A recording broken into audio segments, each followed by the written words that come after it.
guys, how's it going? Today we've got another cool horn to look at. So this is a CSX K5LA. I picked this one up not too long ago. This is like the newest addition to a CSX horn that I have. With it is a raised letter horn.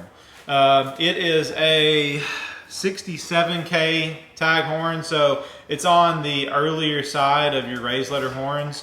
They came out around 2005, 2006, I believe. So anyway, it is running R24 with the 2 and the 4 reversed. I'll flip it around. Just a good looking horn. It's just another K5LA. You know, it's got a 1, a 2, a 3A, a 4A, and a 5. So that's about it on this horn. I mean, it's just pretty generic K5LA, but it does sound really good. It's, like I said, an earlier raised letter. So I like how it sounds. But anyway, y'all enjoy this, guys. This is the CSX K5LA.